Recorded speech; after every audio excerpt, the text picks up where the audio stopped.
Welcome to Joystick. I'm Daniel Villarreal, a writer with TollRoad.com. And I'm DR Hanson with Geeks Out. This week we bring to you a slew of LGBT geek and gaming news, starting with video games being blamed for the naval shooting in Washington, D.C. This always happens whenever there's a mass shooting. People are like, oh, video games are to blame. In this case, some nutcase killed 12 people and himself, thank God.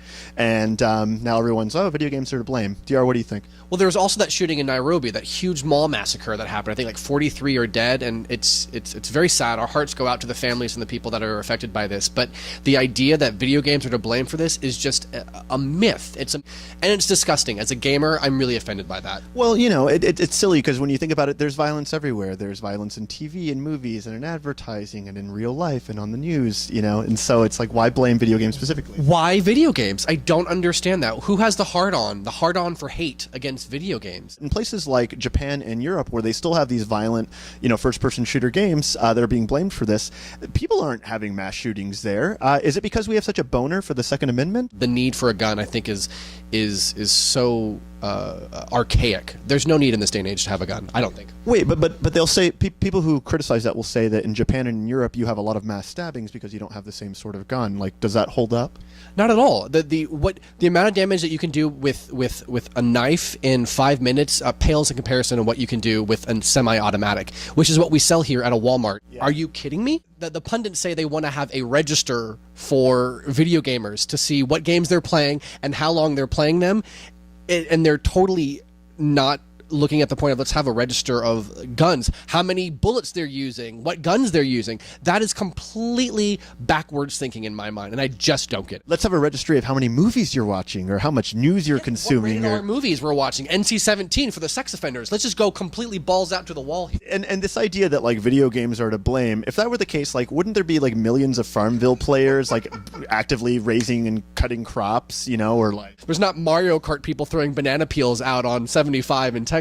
Like, yeah, turtle stomping is on the rise in the United States, as are banana peels being thrown out on highways. It's an epidemic. We need a banana registry and a turtle stomping registry to stop the madness. I mean, I know that these aren't first-person shooters, which is what, at the end of the day, the argument is, that the idea of being behind a person with a gun and shooting is the same thing. But, I mean, isn't Portal first-hand? Yeah, that is a first-person game, as is a game Descent, where you actually don't get any weapons at all. And I granted those are not as popular, say, as, you know, like the war games that are first-person shooters. But at the same time, like, there are non-violent first-person games, and no one's trying to create portals to move boxes, or, you know, or trying to run away from monsters. Maybe people are trying to run. I don't know. What the dialogue needs to be is a really mature discussion on what owning a gun is doing to our culture and our society right now. Like, what is the need for it? And no one really wants to talk about that because they'll hide behind the Second Amendment right, which I guarantee you the founders did not have in mind to create this society that we have right now. I guarantee it. Yeah, that one shooter was not a well-regulated militia, I tell you that. At all. So that's really sad that this is happening and it continues to happen, and it's sad that video games are being blamed for that. Word. Earlier this week, the Pope made international news when he said that the Church, the Catholic Church, should stop focusing on the holy trinity of abortion, gays, and contraception, or else the edifice of the Church will crumble like a house of cards. This is a huge progressive move forward for the Catholic Church. And we're still queer. You can't ignore us. We're here. We're still queer. You can't ignore us. What, DR? Why are you making this public display of homosexuality? The fact that the Pope wants to brush us under the rainbow rug is just insulting. We will not be ignored, Pope Francis, whoever you are. Wait, isn't it better if he's telling people not to hate gays and that we're not going to hell? Like, why is that a bad thing? I don't know. I just like the attention, and I think we all do. I mean, there is something to be said about him, and I just thought it would be funny because I do, at the heart of it, it just seems like he's trying to ignore us. Like, don't look them straight in the eye. They'll go away, like we're the T-Rex in Jurassic Park. Just shush. Yeah, stay still. Stay still. The gays won't notice that we still don't like them. Yeah, you know, because he did say edifice. He didn't say the Church would actually change its teaching or that you're not going to hell, just that we shouldn't concentrate on so much because our appearance is really not that good. It's clear that the church has a huge PR problem, and that's really what the edifice is. Oh, really? What? Surprise! I think what he's really trying to do is change the focus from abortion and gays to poverty, which it's long freaking overdue. Like, thank goodness.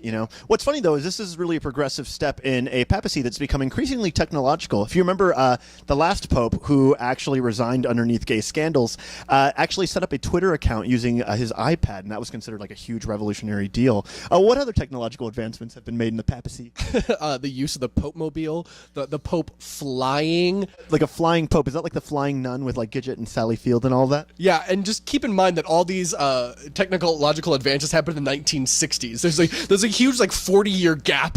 So what's the next step really? Will there be sort of a Pope video game that has gay characters? Will there be some sort of virtual hangout with the Pope in like his Vatican bachelor pad? I see first-person forgiveness games skyrocketing. Yeah, you go there and lay hands upon the sinner, and it's like, you, our Joystick audience, you are healed in Jesus' name. All jokes aside, Pope Francis, we really love what you're doing to the Catholic Church, and we want you to keep it up, so we tip our hat to you. Even though we're going to hell.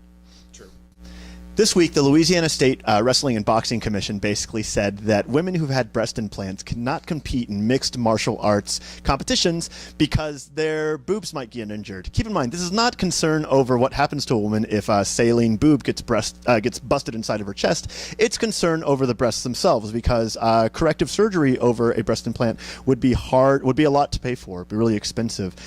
There's also a desire to have the doctors of the breast implants actually sign off on the breast implants to say that they have, the doctor's okay, that their breasts will be just fine if they're repeatedly punched and smashed into the ground.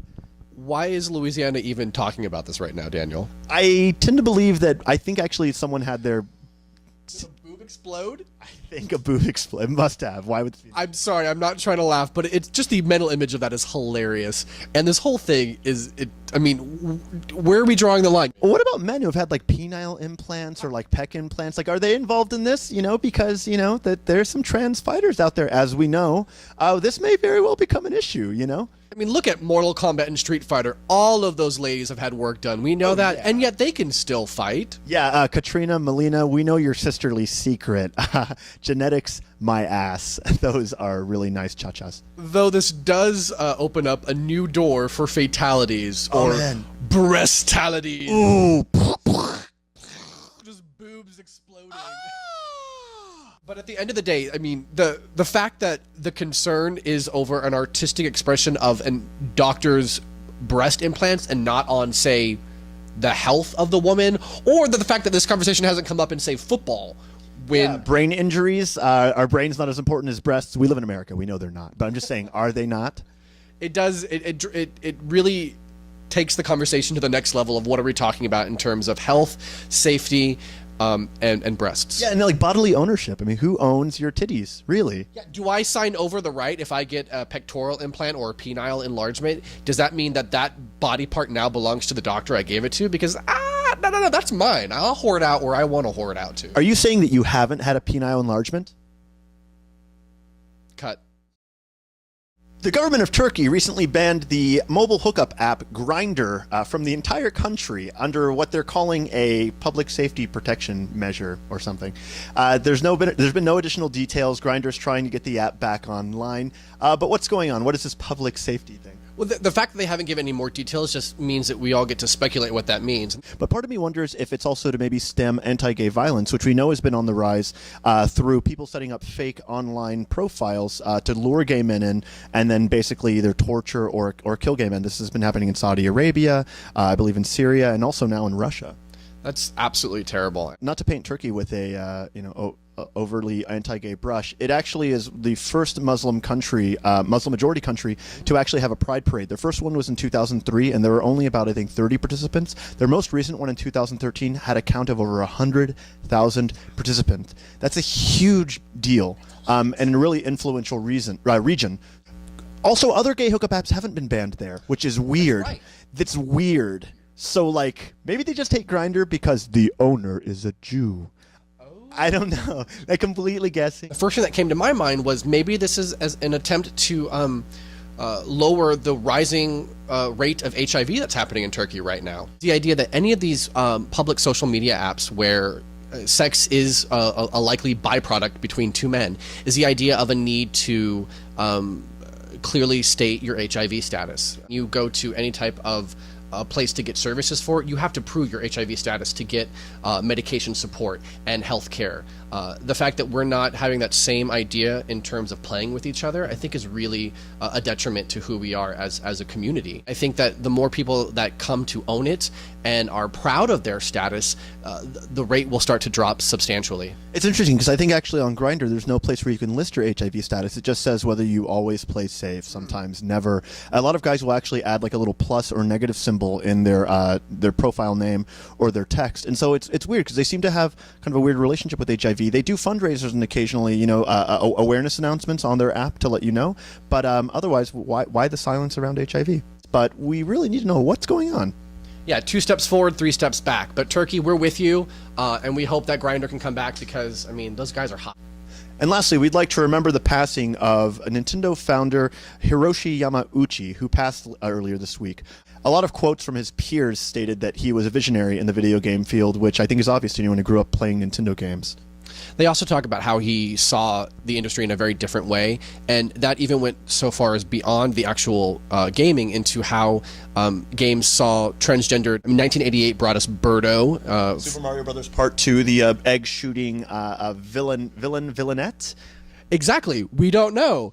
I didn't know this until a couple of years ago, but Birdo actually prefers to be called Birdette. He identifies as a female, that's why he has the bow. Right. So it was confusing for kids growing up. I'm sure every kid right now would just be like, oh, that's a girl. But in all actuality, Birdo is a guy. It's the same thing if you think of Metroid. You play the entire game thinking it's a guy, and in the end, when you beat the game, you realize Samus Aran is actually a woman, which is kind of mind-blowing. The first strong female character. Way to go, Samus. And that wraps up this episode's Joystick. And now here's a little joy for your stick. Oh!